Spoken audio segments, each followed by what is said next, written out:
कोई भी जबरदस्ती किसी का धर्म परिवर्तन नहीं कर सकता है।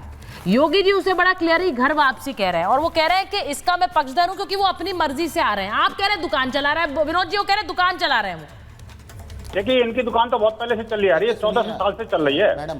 सुचरिता जी कौन नहीं जानता, ये जो अभी जो करोड़ों हुए हैं, 56 देश इनके जो बने हैं वो कोई ऐसे थोड़े बने, इन्हीं दुकानों से तो बने हैं। ये तो एक्सपर्ट हैं और आज भी ये दावत के माध्यम से कितनी सारे लोगों का कन्वर्जन कर रहे हैं। आप देखिए कि लाखों हिंदू बहनों को लव जिहाद के एंगल में फंसा करके और उनका धर्मांतरण कर रहे हैं। ये कोई नई बात थोड़ी है। अब जब इस्लाम से पीड़ित होकर लोग एक्स मुस्लिम बन रहे हैं और जो इस्लाम से वापस घर वापसी करने की कोशिश कर रहे हैं, वो कह रहे हैं कि हम अपने मूल में जाना चाहते हैं, अपने पूर्वजों की धरती पे जाना चाहते हैं, उनकी संस्कृति को अपनाना चाहते हैं, तो उनको मिर्ची लगती है। मैं कहना चाहता हूं कि उत्तर प्रदेश के अंदर कानून है ना भाई, उस कानून का पालन करोगे कि नहीं करोगे? 2019 में जब कानून बना था उसके बाद से लेकर के अब तक 5 साल में कितने लोगों को सजा हो चुकी है पता है आपको? हाजी रमजान बोलने से पहले सोच लेना। आपके जो सदर है ना वो चाहे अंग्रेज बैरिस्टर होंगे, लेकिन कानून का शिकंजा कसने में देर नहीं लगेगी। याद रखना, किसी तरह की आप गैर कानूनी बात मत कर देना चैनल पर, क्योंकि देखिए जो जिस तरह से आपने बोला है ना कि हम भी ऐसा कर देंगे, ये दुस्साहस करके मत देख लेना कभी। ये उत्तर प्रदेश है, उत्तम प्रदेश बन चुका है, अभी सबको उल्टा टांग देंगे। अभी याद मत रखना, ये याद रखना पड़ेगा आपको। देखिए जो धर्मांतरण का आपने जो गली मोहल्ले दुकान खोल रखी है, तो आपका मतलब ये है कि योगी जी आपको कह रहे हैं कि आप जाके धर्म परिवर्तन कराइए, आप पूरे देश को एक रंग में रंग दीजिए, आप पूरे देश को भगवाकरण कर दीजिए, आप पूरे देश में मनुष्य समिति ले आइए। अरे सर आप किस तरफ इस देश को ले जाना चाहते हैं? ये देश हमें, ये संविधान हमें अधिकार देता है, हम कौन से धर्म मानेंगे, अपने धर्म पर चलेंगे। ये आप सुनिए, आप कोई नहीं होते, आप पूरे देश के बाप नहीं है। सुनिए मेरी बात, कहीं ऐसा ना हो गलत ट्रैक पर चल रहे हैं आप, कानूनी चंगुल फंस जाए, गलत समझ मत रहना आप। अरे सर सुनिए, आपके कानून सुनिए अलाउड नहीं है देश के अंदर। एक चीज बड़ी क्लियरली पूछ, अरे तो सर आप क्या करवा रहे हैं खुलेआम? योगी जी क्या कह रहे हैं? नहीं, योगी जी जो कर रहे हैं वो तो योगी जी क्या कह रहे हैं?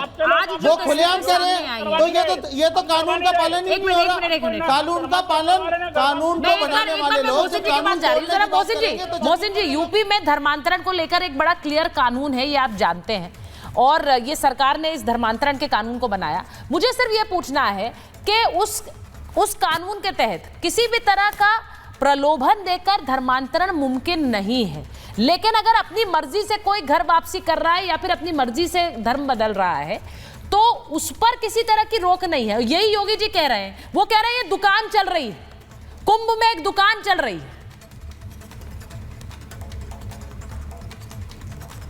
देखिए ये सब लोग जो हैं, जैसा कि अभी आपने देखा भाई हमारे कह रहे थे, ये इन लोगों का कृत्य है चूंकि हमें अवैध धर्मांतरण के खिलाफ कानून लाना क्यों पड़ा। हमारे उत्तर प्रदेश की एजेंसियों ने हमें बताया, जब 2017 में आदरणीय योगी सरकार आई, उससे पहले तो तुष्टीकरण की सरकार थी, वो तो एक समुदाय विशेष के ही लिए सरकार चलाना चाहते थे, उन्हें देश के लोगों से और ना ही आराध में कोई आस्था रखने वाले लोग हैं वो लोग ये करते थे, अवैध धर्मांतरण कराते थे। पश्चिम यूपी से बहुत शिकायतें थी और लगातार हम लोगों के पास में जब आती थी, पटल पर रखी जाती थी, विधानसभा में चर्चा होती थी उस पर, और चर्चा के बाद अवैध धर्मांतरण के खिलाफ कानून आदरणीय योगी सरकार लाई और उसका परिणाम यह हुआ कि आज आप जो बात हो रही है महाकुंभ को लेकर, महाकुंभ में ये बात अगर रजवी साहब उठा रहे हैं, जो शहाबुद्दीन रजवी हैं, बरेली के कोई मौलाना हैं, उन्होंने कहा है, तो ये वही लोग हैं जिन्होंने अवैध धर्मांतरण कराए थे और इनको ये सूचना मिल रही है, ये जान रहे हैं कि लोग घर वापसी करेंगे, तो जब घर वापसी करेंगे तो कार्रवाई भी तो इन पर होगी, क्योंकि इन्होंने प्रलोभन देकर नाजायज तरीके से किसी का धर्मांतरण कराया है ना। ये तो वही लोग हैं कि अगर यहां पर आप कहें कि साहब न्यू ईयर है ना मनाइएगा, ये तो फतवा देते हैं कि न्यू ईयर में मुबारकबाद ना दीजिएगा, किसी को बधाई मत दीजिएगा, अगर आप बधाई देंगे तो आप इस्लाम से खारिज हो जाएंगे, शरीयत नहीं आपको मना करती है। इनकी शरीयत धर्मांतरण कराने के लिए इनको इजाजत देती है। जिनके गले काटे जा रहे हो अल्लाह अकबर कह के, ये वहां मुबारकबाद भी पेश करते हैं, वहां जश्न भी मनाते हैं, और यहां हमारे जश्न में अपनी कट्टरता परोसते हैं, धार्मिक कट्टरता परोसते हैं। तो इस पर कानून लाया गया है। इसीलिए कहा जा रहा है कि ये उत्तर प्रदेश में आदरणीय योगी सरकार है, कोई गलतफहमी में ना रहे, जो कानून हाथ मिलेगा उसके खिलाफ कार्रवाई होगी और आगे चलता रहेगा ऐसे ही। अब भूल जाइए वो जमाने चले गए जो तुष्टिकरण की राजनीति करते थे और संरक्षण दिया करते थे ऐसे लोगों को। मुमताज जी, हमने इस पर कई डिबेट्स महाभारत में किए हैं। आप ये जानते हैं, अभी मोहसिन साहब कह रहे हैं कि कानून इसीलिए बनाना पड़ा क्योंकि एक प्रलोभन देकर धर्मांतरण हो रहा था।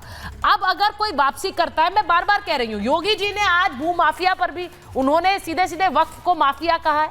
उन्होंने कहा है जिस तरह से मनमानी चल रही थी वो नहीं चलेगी। उन्होंने ये भी कहा है कि अगर घर वापसी होती है और अपनी मर्जी से होती है तो मैं उसका पक्षधर हूं। इसमें किसी को कोई दिक्कत होनी चाहिए क्या? यहाँ हाजी साहब तो उसे दुकान बता रहे हैं। देखिए, सबसे पहले सुचारिता जी, मैं मोहसिन रजा साहब से कहूंगा कि उन्होंने ये बात तो कहा कि जो वक्फ है वो भारत का हिस्सा है, और मैं भी मानता हूँ कि जो वक्फ है वो भारत का हिस्सा है। लेकिन उन्होंने ये कहने की जरूरत नहीं कर सके वो कि मुसलमान भी तो भारत का हिस्सा है। यहाँ जो मुसलमान रह रहा है क्या वो भारतीय नहीं है? और फिर मुसलमान अगर वक्फ का इस्तेमाल कर रहा है तो क्या वो कहीं बाहर लेकर के जा रहा है क्या? तो क्यों इन्होंने ये बात नहीं कही कि मुसलमान भी इस भारत का हिस्सा है, वो भी भारतीय, वो भी हिंदुस्तानी है? तो इसलिए नंबर एक। नंबर ये कि 7 साल से आपकी सरकार है यूपी में, तो आपने ये जो वक्फ को आप माफिया कह रहे हैं, अभी तक आप क्या कर रहे थे? क्यों आप खामोश थे? क्यों आपने जमीन नहीं छुड़वाई? नंबर 3 बात, आप चलिए, जिसने भी दावा किया है तो आप अपने चेयरमैन को क्यों नहीं बुलाते?